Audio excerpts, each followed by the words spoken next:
Clearly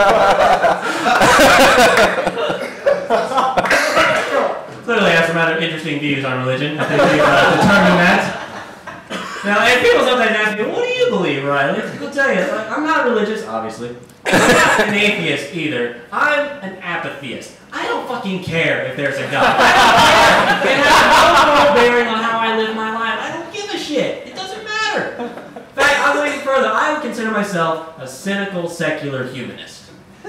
That means I believe that we as human beings are the sole designers and architects of our own lives, our own futures. And we will ultimately fuck it all up somehow. So,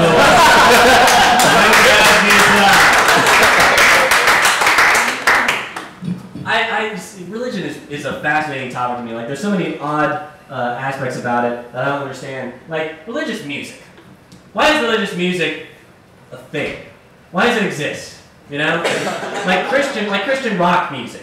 Why is Christian rock? Like, you ever notice how Christian rock music sucks? You know, it's just rotten music. And if those bands are so bad, but they were inspired by the Bible, it kind of makes you question the quality of the source material a little bit, doesn't it?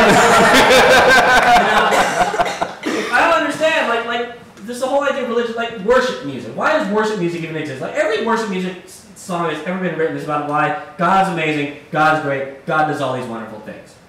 I'm pretty sure if God is as all-knowing as we are led to believe He is, He's aware of how awesome He is. He doesn't need all the constant reminders, all right? But on the other hand, what if He needs that confidence boost? You know? That doesn't sit well with me, because how am I supposed to believe in a guy who doubts himself? And secondly, guess what, God? If you have low self-esteem, you know what you can do? Create more fucking self-esteem! You're God! Not God in a nature field, alright? Big difference. I mean, it's not like God's some needy, neurotic Jew constantly begging for people's attention or anything.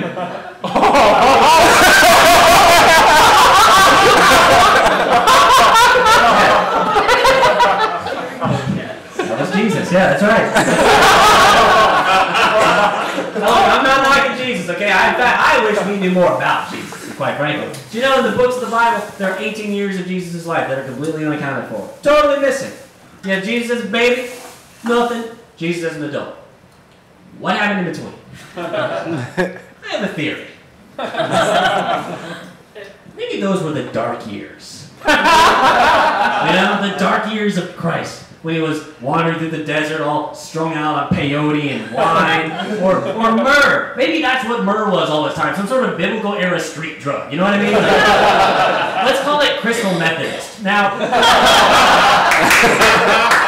well, maybe Jesus was lost. He didn't have any direction in his life. He didn't know what to do. He tried starting a Christian metal band called the Apocalypse. And then he realized Christian metal sucked, so he quit while he was ahead. Maybe he ran to the wrong crowd. Maybe the apostles weren't originally his apostles. Maybe they were his dealers. And Judas jabs him on the shoulder like, hey buddy, I got some killer shit coming in overnight from the Holy Land. If you want some, first it's free, but after that it's going to cost you some shekels. Biblical currency. You know, things that's so crazy, the Romans had to step in and be like, dude, we gotta do something about this Jesus guy. He's giving out Filet-O-Fishes all over the place. Those haven't even been invented yet. What the fuck? Seriously? You say they had a crucifixion. It wasn't a crucifixion, it was an intervention. That's what that was. And then the story goes that Jesus died and He disappeared for 3 days and then rose from the dead. That's not what happened. Those 3 days when Jesus was gone, that was just an in-depth detox program. That's all that was. When He came out, He was clean. The apostles, they got sobered up, and they became each other's sponsors. And that's the day God created O'Doul's.